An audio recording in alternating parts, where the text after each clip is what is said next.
안녕하세요, 롱정입니다. 지금 시장이 가지고 있는 치명적 문제점 하나에 대해서 말씀을 드리려고 영상을 켰는데요. 이게 앞으로 어떤 방향으로 진행이 될지에 대해서는 저도 현재 정권이 가는 방향을 봤을 때는 심히 걱정이 아니고 두렵습니다. 일단 공유를 드리고 앞으로 차차 이 내용에 대해서 스텝 바이 스텝으로 짚어나가면 어떨까. 하루아침에 일어날 일은 아니거든요. 제 정규 강의 20기는 접수 기간이고요. 이틀 남았습니다. 이틀 후에 2일 후에 강의가 올라갈 거고, 필요하신 분들이나 신청하실 분들은 아래 링크를 통해서 확인을 부탁드리고요. 강의가 올라가면 가능한 빨리 보시고 내용대로 해보시기를 추천합니다. 진짜 제 나름대로는 많은 걸 투자해서, 시간, 돈, 에너지 투자해서 힘들게 만든 거기 때문에 가치가 있을 거고, 많은 분들이 이미 그 결과물에 대해서 저한테 피드백을 주셔서 추천을 드립니다. 지금 시장이 또 규제를 하고 대출을 옥죄고 88 대책을 발표하고 이런 거 저런 거 다 하는데, 지금 시장이 가지고 있는 정말 굵직한 문제가 있는데, 저는 사실 정부의 의도는 이제 모르겠고요. 이거를 감추려고 하는 건가라는 생각을 잠깐 한 적이 있는데 그거 잘 모르겠습니다.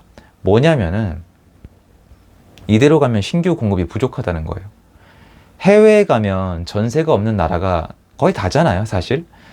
유럽 중앙 국가나 아니면 미국이나 하여튼 선진국들은 집값이 계속 오릅니다.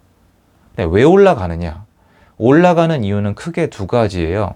사람들이 계속 이동을 하거나 더 좋은 주거시설을 원하고요. 돈을 벌어가면서, 국가가 성장하면서, 그리고 기존에 지어진 집이 늙어서 없어진다는 거예요. 이건 한국도 같습니다. 그래서 정부의 가장 중요한 부동산 관련 의무 중에 하나는 공급을 원활하게 할 것이에요. 근데 현 정권 들어서서 지금 다가오는 25, 26, 27, 28, 29 가면 갈수록 주택 공급에 암흑기가 예상되고 있습니다. 근데 많은 분들이 또다시 지금 정부가 대출을 규제한다, 아니면 지금 수요가 다시 주춤한다, 거래가 줄어든다, 둔촌 주공이 입주한다, 여기에 초점을 맞추고 계시거든요. 그런데 우리가 얘기하고 있는 그 어떠한 내용도 결국 나중에 주택 공급이 부족할 거라는 사실을 변하게 할 수 있는 건 없습니다. 주택 공급을 하기 위해서는 구축 가격이 올라가야 되고, 사람들이 분양을 받을 마음이 있어야 되고, 시행사도 시공사도 돈이 남아야 되는데, 현재 정권은 그거를 용인하고 있지 않아요. 뿐만 아니라 지금 주거 이동, 매매든 전세든 모든 수요를 찍어 누르라고 하고 있습니다.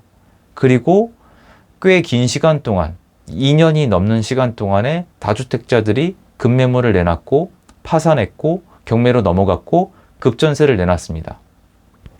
시장에 이 사람들 아직 남아있는 거 맞아요. 하지만 줄어들어 가고 있습니다. 전월세 공급도 부족해요. 근데 신규 공급이 생각보다 별로 필요 없을 때가 있습니다. 여러분이 많이 말씀하시는 그거예요. 집이 공실이 많으면 괜찮아요. 사람들이 언제든 들어가서 살 수 있는 여분의 집들이 충분히 있으면 됩니다. 어떤 거냐면, 한국에서 여분의 집, 특히 아파트를 판단하시는 방법은 간단해요. 사람이 집에 들어가 살 때 한국 사람들은 매매가에 집중을 하지만, 사실 들여다보면은 매매, 전세, 월세 세 가지 초이스가 있습니다. 이 세 개 중에 가격이 올라가고 있는 건 수급상 수요가 더 많은 거고, 가격이 떨어지고 있는 건 수요가 덜한 거예요. 공급이 넘치는 겁니다. 잘 들여다보시면 돼요. 매매가 내려가고 있다면 매수 수요가 없는 거고요. 전세가 내려가고 있다면 전세 공급이 많거나 전세 수요가 없는 거고요. 월세도 마찬가지입니다. 하지만 지금 한국의 부동산 시장, 특히 아파트 시장은 어떻게 돌아가고 있냐면은, 놀랍게도 이걸 다루시는 분이 없어서 그래요. 저는 지금 경악을 금치 못하겠는데, 다니면서. 지방은 다 그렇진 않거든요. 지금 수도권은 월세, 전세, 매매가 다 상승하고 있어요. 이 와중에 이 문제를 해결하는 방법은 신규 공급을 많이 하는 것밖에 없어요. 생각을 해보세요. 전세, 월세를 해결을 하려 그러면 다주택자가 늘어나는 수밖에 없다고 저는 생각을 하거든요. 궁극적으로. 근데 그 생각은 전혀 없고 전세자금 대출을 규제하고 있어요. 그러면 전세를 잡았다고 쳐요. 그럼 월세로 가겠죠. 그 월세에는 어떤 문제가 있죠? 이제는 다들 아시잖아요. 월세 가격이 올라요.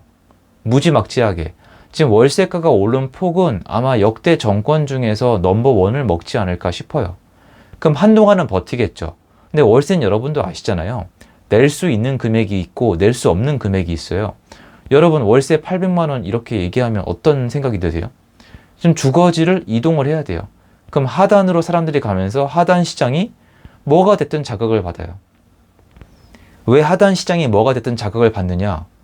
뭔가 빈 공간이 없을 테니까요. 매매든 전세든 월세든 뭐가 비어 있어야 되거든요.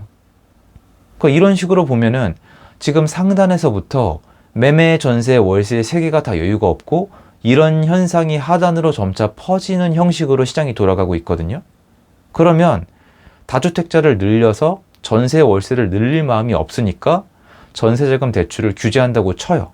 그럼 사람들이 월세가 아니면 매매로 가면 됩니다. 그럼 매매로 갔을 때 제일 필요한 게 뭐냐?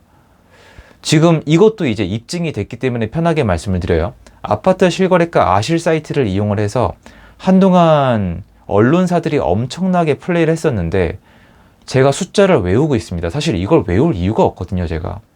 서울 아파트 매매 건수가, 그러니까 팔고 싶은 매물 건수가 8만 건이 넘었다고 제가 한 달 동안 기사가 10개, 100개가 아니고요. 너무 많아서 다 못 읽을 정도였어요. 넘쳤습니다. 지금도 8만 건 가까이 돼요. 매물이 많다고 매매 시장 안정이 아니에요. 그 파는 사람이 어떤 입장인지, 그리고 사람들이 살 수 있는 가격이 될 거 아니에요. 저렴하게 팔 수 있는 사람, 수요자가 원하는 가격에 팔 수 있는 사람이 얼마나 있냐가 굉장히 중요하거든요. 근데 이 매매를 누가 제공하냐면요. 이거는 실제 투자하는 분들이 하나요. 이건 투자자가 제공해요. 자, 여러분 이렇게 규제가 심한데 여러분이 집 한 채밖에 없어요. 실거주하고 계세요. 그걸 싸게 팔 수 있어요? 싸게 팔고 어디로 가실 건데요? 매매요? 전세요? 월세요? 텐트 치고 사실 건가요? 그럴 순 없잖아요. 1가구 2주택이다. 그나마 상황이 안 되면 그럭저럭 약간은 저렴하게 팔 수가 있겠죠. 근데 한계가 있잖아요. 다주택자는요. 다주택자는 싸게 팔아요. 그냥 팔고 딴 거 사거나 다른 거 투자하면 되니까요. 근데 다주택자가 줄어들고 있죠. 어떻게 하냐고요? 전월세 공급량이 부족해지고 있거든요. 전월세 매물 자체가 정말 부족해져 가고 있어요. 이건 현장에서 체크가 됩니다. 제가 20기 지금 준비 기간이니까 얼마나 빠릿빠릿하게 보고 다니겠어요. 제가 이 시기가 제일 총명하잖아요. 그러면 결론이 뭐냐면은 사람들이 매매 시장으로 밀려나도 괜찮은 매매가 별로 없어요. 그럼 여기 이 전체판을 뒤흔들 수 있는 게 뭐냐면은 신규 공급이에요. 신규 공급을 하면은 전세가를 필두로 전세가, 월세가, 매매가 세 개를 다 떨어뜨릴 수 있는 게 신규 공급이에요. 근데 신규 공급이 지금 안 되고 있잖아요. 그럼 정부가 신규 공급을 해결하려고 하고 있느냐? 없죠. 스스로 해결 방법이 없다고 스스로 인정했습니다. 전 그렇게 들려요. 남들은 그렇게 안 들어도. 그린벨트 얘기가 지금 왜 나와요? 환경단체랑 야당이 누가 통과시켜준대요? 통과시켜준다고 쳐요. 한 15년 걸립니다. 아파트 지어지는데. 역사가 얘기해주고 있잖아요. 15년 후의 얘기를 왜 지금 해요? 정비사업 특별법이요. 제가 얘기 안 했었는데 정비사업 간소화에 대해서 여당이 이미 밀어붙이고 있었고요. 야당 때문에 통과 못 시키고 있었어요. 근데 이거를 추가 간소화를 지금 발표를 한 거예요. 1단계가 야당이 통과가 안 되고 있는데 야당 입장에서 얼마나 황당할까요? 1단계도 통과 안 시켜주고 있는데 2단계를 혼자 발표를 하는 거예요. 그게 어떻게 돼요? 근데 저기 가보니까 구축 아파트 시장이 살아나고 있는 곳은 자기들끼리 알아서 정비사업을 가고 있어요. 근데 이거 못하죠. 기존 아파트 시세 올라갈까봐. 그러면 정비사업도 나가리. 사업성 안 나오는데도 나가리.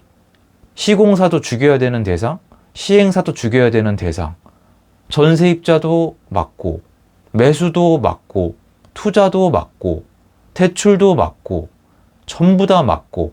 왜? 방법이 없으니까. 신규 공급은 이것도 방법이 없고.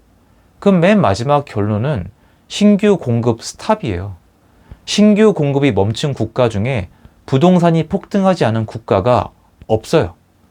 그러려면 공산주의나 사회주의 국가여야 되고요. 아니면은 말 그대로 나라가 진짜 망조여야 돼요. 경제 역성장, 인구 이탈, 도시가 뭐 소멸 중이거나 이래야 되는데 한국 전혀 그렇지 않아요. 내수 경기. 여러분, 우리만 힘든 거예요. 그러니까 국민들만 죽어나가는 거지 지금 기업들은 잘 나가거든요. 그러니까 구조가 이상하다는 거예요. 절대 잊지 마세요. 이번 정권 시즌만큼 신규 공급에 빨간불이 들어온 적이 한국 역사에 IMF 때밖에 없어요. 그나마 IMF 끝난 다음에는 대통령이 센스가 있어서 이거를 해결해 냈어요. 지금은 거꾸로 가고 있어요. 그때보다 지금이 더 심각해요. 그때는 부동산 경기를 제대로 살려줬어요. 한국 아파트 문화를 바꿔놨다는 평을 받고 있습니다. 지금은 그 거꾸로 갑니다. 신규 공급이 더 줄겠죠. 그럼 지금 규제를 하든 뭐 하든 상관없어요. 시기의 문제일 뿐 나중엔 결국 급등, 폭등이 가능한 구조로 가고 있다는 겁니다. 아파트 수요가 있는 도시라면. 지금 남아있는 미분양 아니면 공급도 다 소화가 돼버리겠죠. 이거를 놓친 상태로 지금 시장을 보면 안 돼요. 신규 공급의 부족에 대해서만큼은 못을 받고 넘어가야 됩니다. 이게 앞으로 시장의 불씨가 될 거니까. 기존 주택은 월세를 통해서 수요가 얼마나 있는지 판단이 가능한데 월세가 지금도 오르고 있어요. 많이 오르고 있고요. 기가 막히게도 전세도 오르고 있고요. 더 기가 막히게 매매도 오르고 있습니다. 이 상황에서 신규 공급이 부족한데 이 와중에 신규 공급을 막고 있습니다. 기가 막혀요. 전 이런 실력을 가지고 있는 케이스는 처음 봤어요. 할 말이 없어요. 시장에 반드시 결과로 나올 겁니다. 각자 도생이에요. 한번 여러분이 스스로 이거에 대해서 알아보세요. 중요한 부분이니까. 그거 말씀드리고 싶어서 약간 무거운 마음으로 영상을 준비해봤습니다. 도움됐으면 좋겠습니다. 감사합니다. 좋은 하루 되세요.